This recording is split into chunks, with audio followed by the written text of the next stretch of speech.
नमस्कार।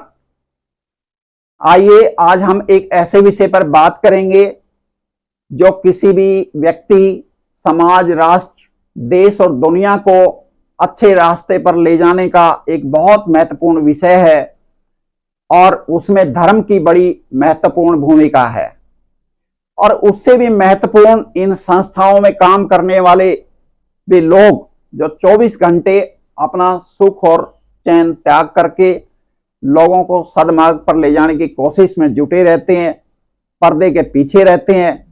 आज हमने उन्हीं लोगों को यहाँ बुला करके ये परिचर्चा आयोजित की है और इसका मकसद मात्र इतना है कि सामाजिक धरातल पर जिनकी सेवा में ये लोग दिन रात एक करते हैं, उनके साथ विचारों का आदान प्रदान हो सके।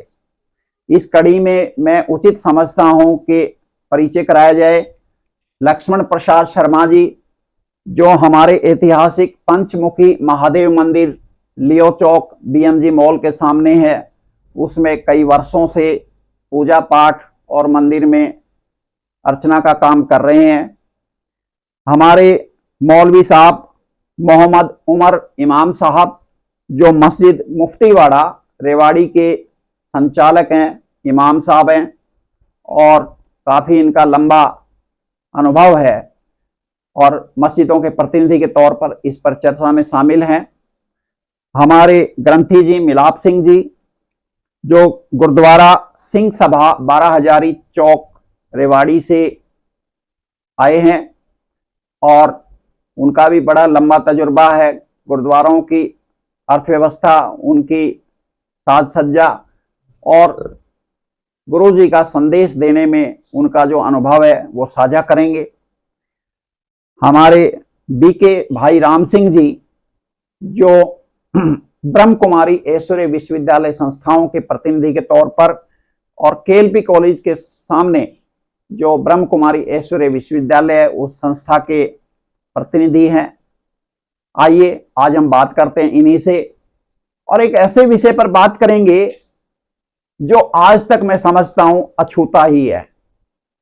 ये सबके सुख चैन के बारे में बात करते हैं और मुझे अवसर मिला या एक संयोग कहिए कि मैंने इनके आर्थिक हालातों के बारे में जानने की उत्सुकता दिखाई और मुझे जो जानकारी मिली, मैंने उचित समझा कि ये स्वयं बताएं और मुझे ही नहीं, ये लोगों को बताएं, सरकार को बताएं और यदि उसमें हम थोड़ा सा भी योगदान दे सकें तो इस देश को आगे ले जाने में, इस समाज को आगे ले जाने में और धर्म के मार्ग को और तेजी से प्रशस्त करने में हम सबकी भूमिका बढ़ जाएगी और इनके जो कष्ट हैं उनको दूर करके हम और भी अच्छे समाज का निर्माण कर सकते हैं।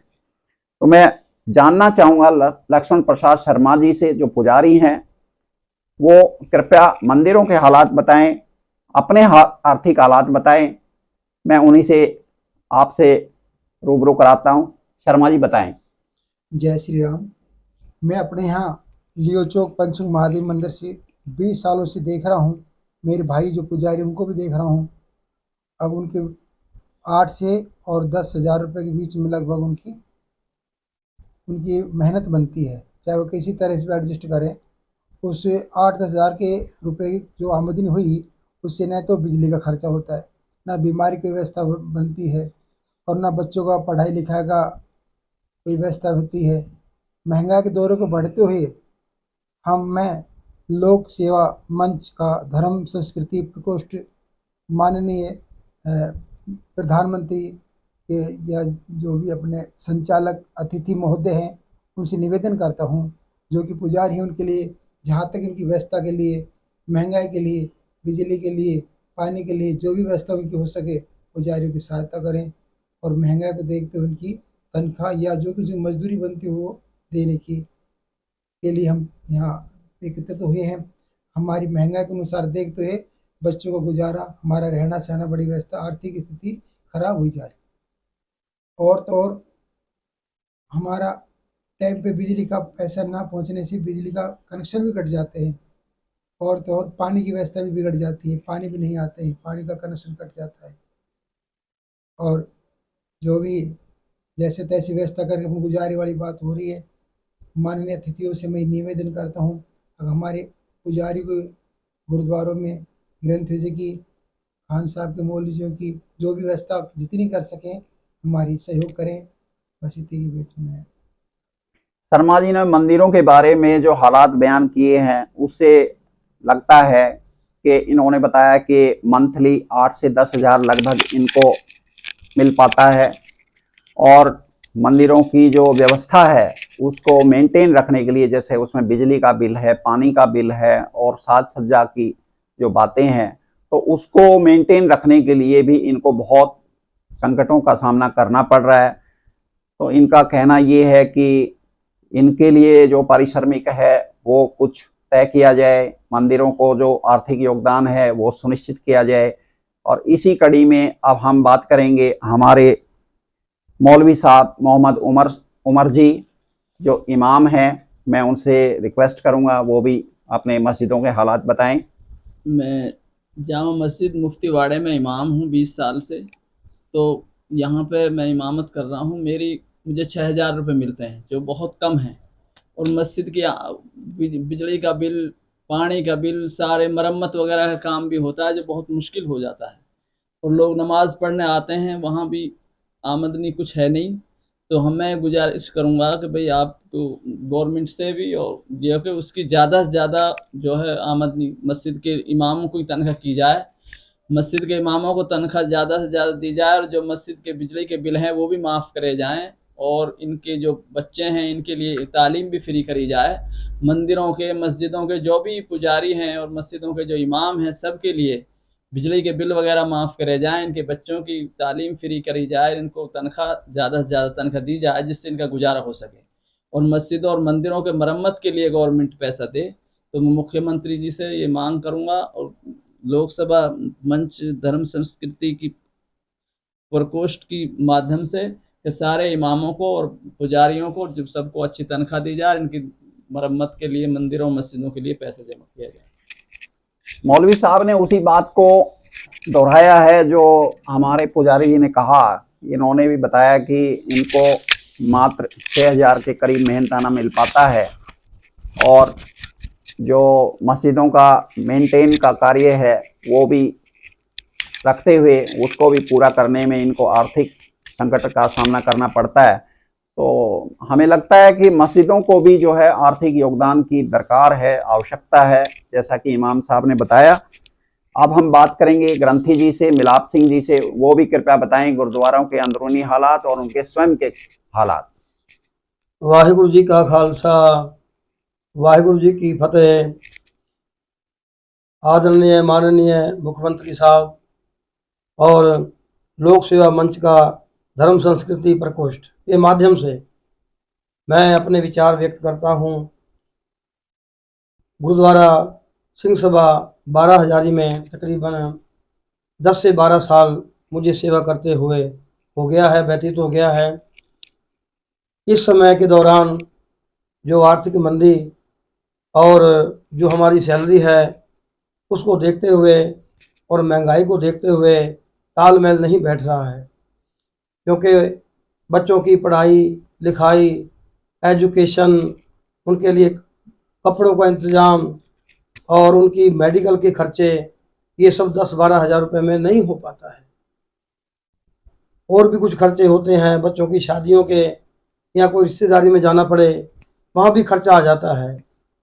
आज कोई भी बच्चा हो जिसके पिताजी ग्रंथी हों, पंडित जी हों, मौलवी हों या कोई जो भी धर्म स्थान में सेवा करते हैं, उनके बच्चे इस लाइन में जाने से कतरा रहे हैं, इस लाइन को नहीं अपनाना चाहते, क्योंकि वो देखते हैं आने वाला समय बहुत कठिन है, महंगाई का दौर है। इतने में जब हमारे माता पिता गुजारा बहुत मुश्किल से कर रहे हैं तो हमारा कैसे होगा, इसलिए वो भी सोचते हैं पढ़ लिख के कोई अच्छी नौकरी प्राप्त की जाए। तो उनको वहाँ तक पहुँचाने के लिए हमें बड़ी बाधाएं आ रही हैं, क्योंकि हमारी सैलरी कम है। जिस धर्म स्थान में हम सेवा करते हैं वहाँ बिजली के बिल के भी खर्चे हैं, पानी के बिल के भी खर्च हैं और बिल्डिंग की रिपेयरिंग भी होती है। तो हम सरकार से ये निवेदन करते हैं कि ये जो मंदिर मस्जिद गुरुद्वारे के जो सेवादार हैं इन पे ध्यान दिया जाए और कुछ ऐसी आर्थिक राशि हमारे लिए सरकार द्वारा भेजी जाए जो हमें इस महंगाई का मुसीबत का सामना करने में दिक्कत ना हो।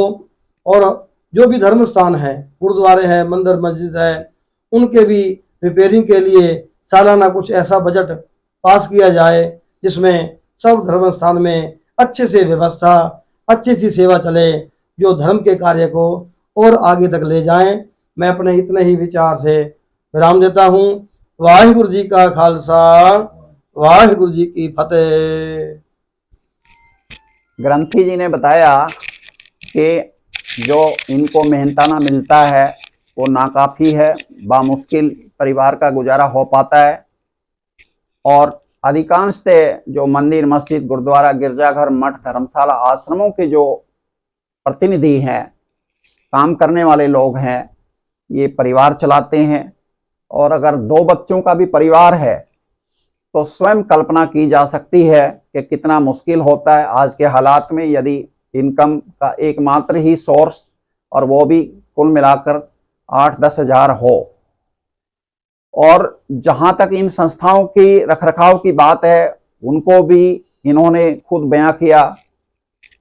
तो इनसे जुड़ी हुई जो तकलीफें हैं उसको आज इस परिचर्चा के माध्यम से उजागर किया जा रहा है।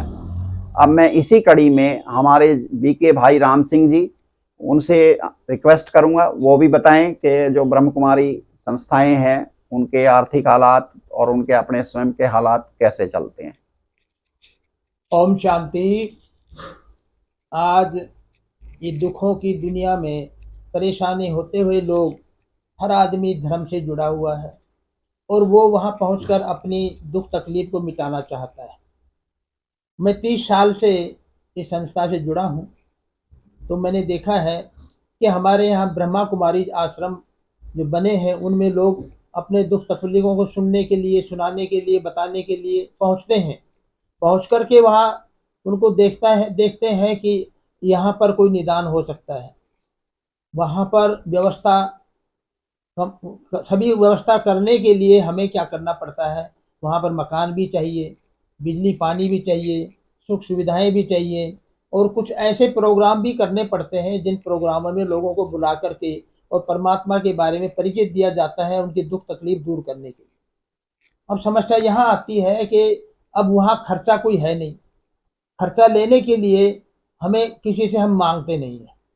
हमारी संस्था का ये एक वसूल है कि किसी से मांगते नहीं है, हम जो मिल जाता है उसी के ऊपर पूरा निर्भर रहते हैं।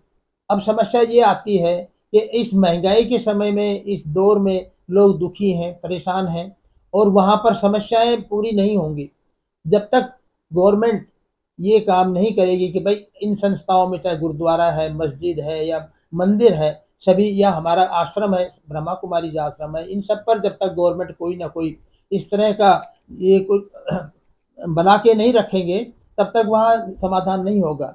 लोक सेवा मंच जो धर्म संस्कृति प्रकोष्ठ है, इसने इसको बहुत आगे बढ़ाया है और ये एक बहुत अच्छा कार्य कर रहे हैं।